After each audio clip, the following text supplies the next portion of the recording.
Hi dear friends, welcome to Homely Cook. ഇന്ന് നമുക്ക് കുട്ടികൾക്കൊക്കെ ഇഷ്ടപ്പെടുന്ന ഒരു സ്നാക്ക് റെസിപ്പി നോക്കാം. അപ്പോൾ ഇത് ചോക്ലേറ്റ് ചിപ്സ് ഷോർട്ട് ബ്രെഡ് ആണ്. ഇത് കുട്ടികൾക്ക് തന്നെ ഉണ്ടാക്കാൻ പറ്റുന്ന ഒരു റെസിപ്പിയാണ്. അപ്പോൾ ഇത് ചെയ്തിരിക്കുന്നത് ഞാനല്ല, എൻ്റെ രണ്ടാമത്തെ മകളാണ് ഹാനിയ. അപ്പോൾ ഇത് കംപ്ലീറ്റ് ആയിട്ടും അവൾ തന്നെ ചെയ്തിരിക്കുന്ന റെസിപ്പിയാണ്. ഞാൻ വോയിസ് കൊടുത്തിരിക്കുന്നതേ ഉള്ളൂ. അപ്പോൾ നമുക്കിതെങ്ങനെയാണ് ചെയ്യുന്നത് നോക്കാം. അപ്പോൾ ഇതിലേക്ക് നമുക്കൊരു 1/4 കപ്പ് മൈദയാണ് വേണ്ടത്. 1/2 കപ്പ് പ്ലസ് 1/4 കപ്പാണ് ഞാൻ എടുത്തിരിക്കുന്നത്. ഇത് കേക്കിന് എടുക്കുന്നത് പോലെ കറക്റ്റ് കപ്പിൻ്റെ ലെവൽ ഇതെല്ലാം എടുത്തിരിക്കുന്നത് ഒരല്പം വ്യത്യാസമുണ്ട്. അങ്ങനെ എടുക്കേണ്ട ആവശ്യമില്ല. ഇനി ഇതിലേക്ക് 1/2 കപ്പ് കോൺഫ്ലോർ ചേർത്ത് കൊടുക്കാം. അപ്പോൾ കോൺഫ്ലോർ കറക്റ്റായിട്ട് ലെവൽ ചെയ്താണ് എടുത്തിരിക്കുന്നത്. അതുപോലെ ഒരു 1/4 കപ്പ് പൊടിച്ച പഞ്ചസാര കൂടെ ചേർത്ത് കൊടുക്കാം. ഇത് മൈദ എടുക്കുന്നത് പോലെ തന്നെ എടുത്താൽ മതി. ഇതെല്ലാം കൂടെ നന്നായിട്ടൊന്ന് മിക്സ് ചെയ്ത് യോജിപ്പിച്ച് കൊടുക്കാം. അപ്പോൾ ഇത് ചെയ്യുന്നതിന് മുന്നേ നമുക്ക് ഓവൻ ഒന്ന് പ്രീ ഹീറ്റ് ചെയ്യണം. അത് ഒരു 325 ഡിഗ്രി ഫാരൻഹീറ്റ് അല്ലെങ്കിൽ 160 ഡിഗ്രി സെൽഷ്യസിൽ 10 മിനിറ്റ് പ്രീ ഹീറ്റ് ചെയ്യുക. ഇതിലേക്ക് ബട്ടർ ചേർത്ത് കൊടുക്കാം. ഇത് റൂം ടെമ്പറേച്ചറിലുള്ള ബട്ടറാണ്. ഇതൊരു 100 ഗ്രാം ബട്ടർ ഉണ്ട്. ഇനി ഇതെല്ലാം കൂടെ നന്നായിട്ടൊന്ന് മിക്സ് ചെയ്ത് യോജിപ്പിച്ചെടുക്കാം. അപ്പോൾ ഓവൻ ഇല്ലാത്തവരാണെങ്കിൽ നമ്മൾ ഗ്യാസ് അടുപ്പിൽ കേക്ക് ബേക്ക് ചെയ്യുന്നത് പോലെ തന്നെ ഇത് ബേക്ക് ചെയ്തെടുത്താലും മതി. ഇവിടെ ബട്ടർ നന്നായിട്ട് യോജിപ്പിച്ചെടുത്തിട്ടുണ്ട്. ഇനി ഇതിലേക്ക് നമുക്ക് കുറച്ച് ചോക്ലേറ്റ് ചിപ്സ് ചേർത്ത് കൊടുക്കാം.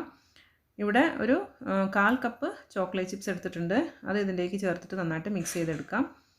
ഇനി നമുക്കിത് ബേക്ക് ചെയ്തെടുക്കാനുള്ള ട്രേ ഒന്ന് ബട്ടറൊക്കെ ഒന്ന് തേച്ചെടുക്കണം. അപ്പോൾ 9 ഇഞ്ചിൻ്റെ അല്ലെങ്കിൽ 23 സെൻറ്റിമീറ്ററൊക്കെ വരുന്നൊരു ട്രേ എടുക്കുക. എന്നിട്ട് ഇതുപോലെ ബട്ടർ നന്നായിട്ട് അതിലേക്ക് തേച്ച് കൊടുക്കാം.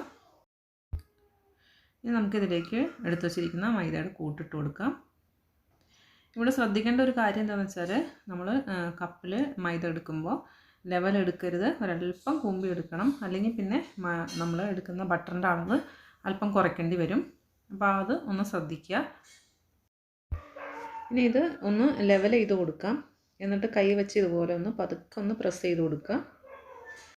ഇനി വേണമെങ്കിൽ ഇതിൻ്റെ മേളിലേക്ക് ചോക്ലേറ്റ് ചിപ്സ് ഇട്ട് കൊടുക്കാം. അപ്പോൾ 1/4 കപ്പിൽ നിന്ന് ഒരല്പം മാറ്റി വെച്ചിട്ട് ഇതിൻ്റെ മേൽഭാഗത്ത് കൂടെ കുറച്ച് ഇട്ട് കൊടുത്താൽ മതി. എന്നിട്ട് ചെറുതായിട്ടൊന്ന് പ്രസ് ചെയ്ത് കൊടുക്കണം, അല്ലെങ്കിൽ പിന്നെ അത് അവിടെ അങ്ങനെ ഇരിക്കില്ല. അപ്പോൾ നമുക്കിതിന് ബേക്ക് ചെയ്തെടുക്കാം. അപ്പോൾ ഞാൻ 160 ഡിഗ്രിയിൽ പ്രീ ഹീറ്റ് ചെയ്തിട്ടുണ്ട്. ഇനി 160 തന്നെ ഒരു 1 അവർ ബേക്കിംഗ് ടൈം കൊടുക്കുക. അപ്പോൾ ഒരു 50 മിനിറ്റ്സ് കഴിഞ്ഞിട്ട് നിങ്ങൾ നോക്കുക മേലെ ഒരല്പം ചെറിയൊരു ബ്രൗൺ കളർ വന്നിട്ടുണ്ടോയെന്ന്. അപ്പോൾ നമുക്ക് അതായിട്ടുണ്ടെന്ന് മനസ്സിലാക്കാം. പിന്നെ ഇത് ചൂടോടുകൂടെ ഇരിക്കുമ്പോൾ നല്ല മേൽഭാഗമൊക്കെ നല്ല സോഫ്റ്റായിട്ട് തന്നെയാണ് ഉണ്ടാവുക. തണുത്ത് കഴിയുമ്പോഴാണ് ഇത് ഹാർഡാവുന്നത്. അപ്പോൾ ശ്രദ്ധിക്കുക. ഷോർട്ട് ബ്രെഡ് ഇവിടെ ബേക്കായിട്ടുണ്ട്. അപ്പോൾ ഇത് ചൂടോടുകൂടി തന്നെ നമുക്കിഷ്ടമുള്ള ഷേപ്പിലൊന്ന് കട്ട് ചെയ്തെടുക്കണം. ചൂടാറി കഴിഞ്ഞാൽ പിന്നെ പൊടിഞ്ഞു പോവും. അപ്പോൾ ഇതുപോലെ ഇഷ്ടമുള്ള ഷേപ്പിലങ്ങ് കട്ട് ചെയ്ത് വയ്ക്കുക. എന്നിട്ട് അപ്പം തന്നെ വേറൊരു പാത്രത്തിലേക്ക് ഒന്ന് കമഴ്ത്തി കൊടുക്കാം.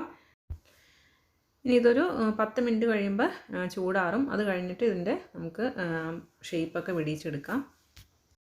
അപ്പോൾ ഇത് നിങ്ങൾ കുട്ടികൾക്ക് ഒന്ന് ചെയ്ത് കൊടുത്ത് നോക്കൂ. ഇത് തനിയെ ചെയ്യാൻ പ്രായമായ കുട്ടികളാണെങ്കിൽ അവർക്ക് തനിയെ ചെയ്യാം. വളരെ ഈസിയാണ്, വളരെ പെട്ടെന്ന് തന്നെ ചെയ്യാൻ പറ്റുന്ന ഒരു റെസിപ്പിയാണ്.